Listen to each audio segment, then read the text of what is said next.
Pemirsa, jumpa lagi bersama saya Salman Al-Farisi, yaitu pada kesempatan hari ini Jumat 10 Juni 2022 pemirsa.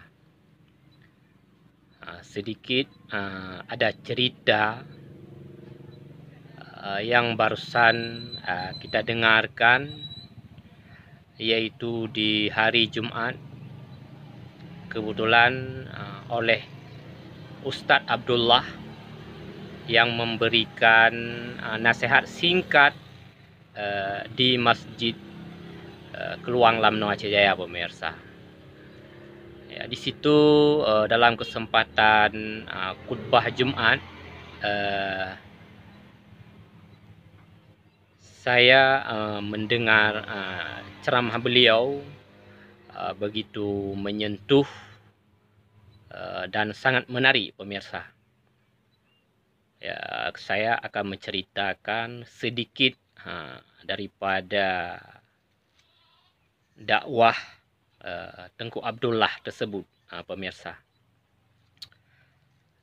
Dakwahnya ataupun ceritanya begini.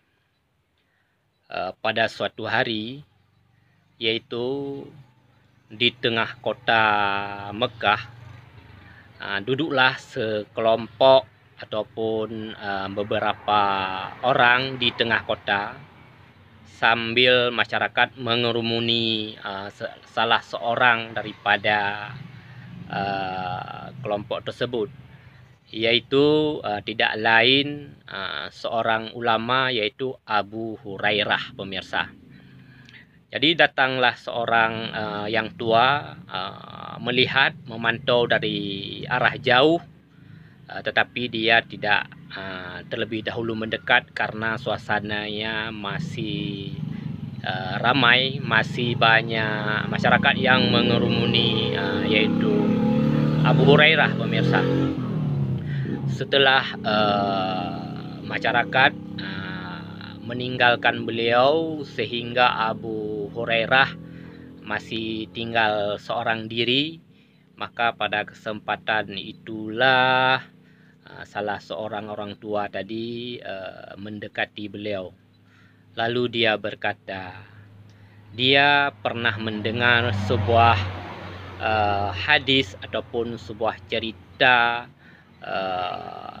dahulu kala, yaitu dari Nabi kita, Nabi besar Muhammad Sallallahu Alaihi Wasallam.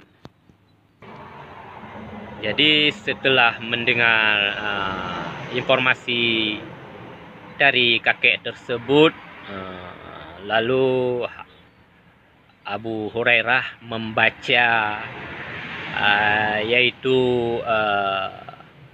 hadis yang dibawakan oleh kakek tersebut dari Rasulullah Sallallahu Alaihi Wasallam.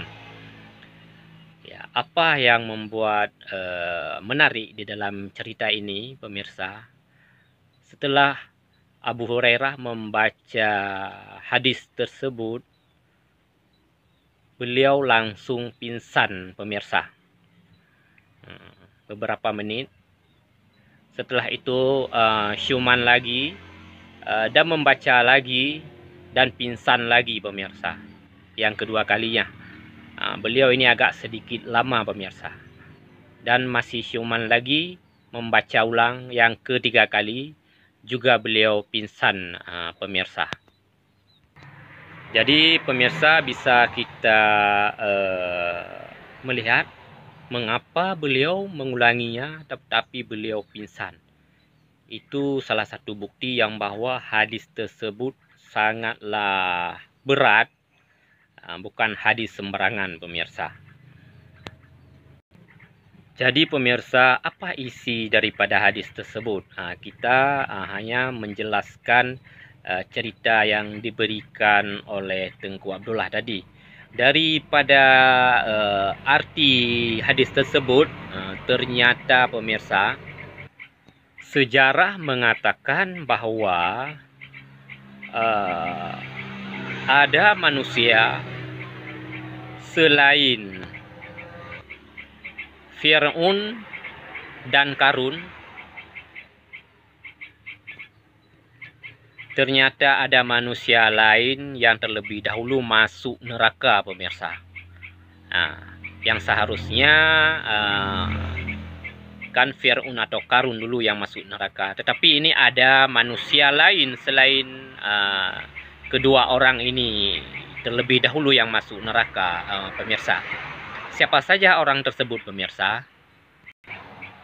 Jadi saya juga terkejut mendengarnya, pemirsa. Ternyata seorang yaitu yang mati syahid, pemirsa. Pemirsa pasti heran mengapa orang yang mati syahid ini terlebih dahulu masuk neraka, pemirsa. Ceritanya begini, tidak semua yang mati syahid ya. Ceritanya ada seorang dahulu kisahnya, beliau mati syahid, tetapi dia waktu beliau adalah seorang yang mati syahid, tetapi dia tidak ikhlas, pemirsa. Dalam berjuang dia tidak ikhlas, cuma dia mempernampakkan diri kepada masyarakat yang bahwa dia ini kuat, dia ini jantan, bahkan dia memperlihatkan bahwa dirinya yang paling terkenal, sehingga niat inilah yang membuat dia salah, pemirsa. Bukan semata-mata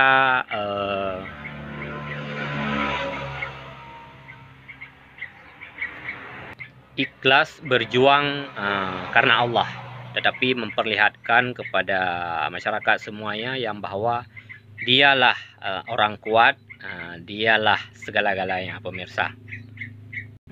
Ya, itu merupakan yang ke-1, pemirsa. Dan yang keduanya, seorang ulama ataupun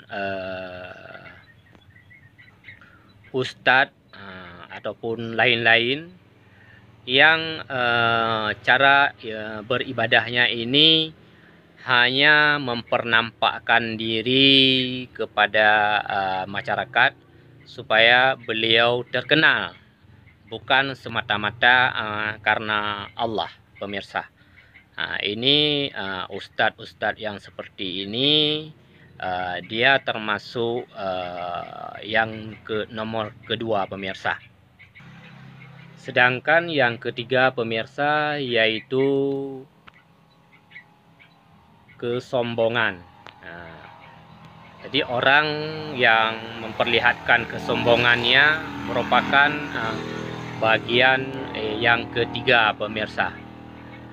Dari kesombongan ini juga ada beberapa lain yang dikisahkan dalam cerita ini, yaitu termasuk pada suatu hari nanti neraka dia akan bangkit dengan mengulur lehernya atau memperpanjangkan lehernya. Lalu neraka ini juga menurut informasi daripada cerita Ustadz tadi, dia ini merupakan makhluk Allah, dan dia juga punya telinga bisa melihat, dan juga punya, maksud kami, dia juga punya mata bisa melihat, dan punya telinga bisa mendengar, dan juga punya mulut bisa berbicara, pemirsa.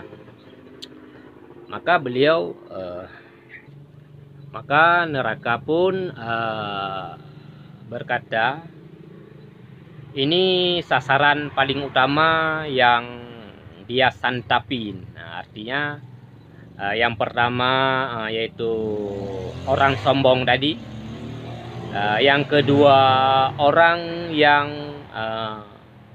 membikin berhala ataupun binatang-binatang sejenisnya yang merupai binatang beneran, boleh dikatakan patung seperti itu, pemirsa.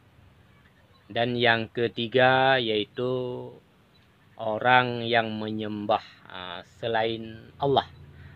Itu yang ketiga-tiganya ini, pemirsa, merupakan sasaran utama ataupun santapan paling utama oleh neraka kelak, pemirsa.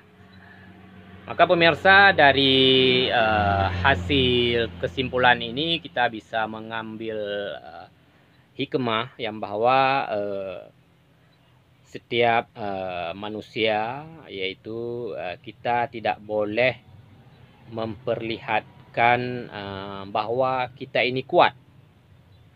Ternyata ini sangat berbahaya pemirsa. Selain itu juga kita tidak boleh mempernampakkan diri kita ini bahwa pandai, lebih pandai dari orang lain pemirsa. Dan yang ketiga tadinya dan sombong pemirsa. Ini merupakan sesuatu yang sangat serius, walaupun ini bisa terjadi di lingkungan kita sehari-hari pemirsa. Mudah-mudahan ini enggak menjadi satu bahan yang disepelekan pemirsa. Oke pemirsa, ini cerita singkat yang barusan saya dengar dari khutbah Jumat barusan.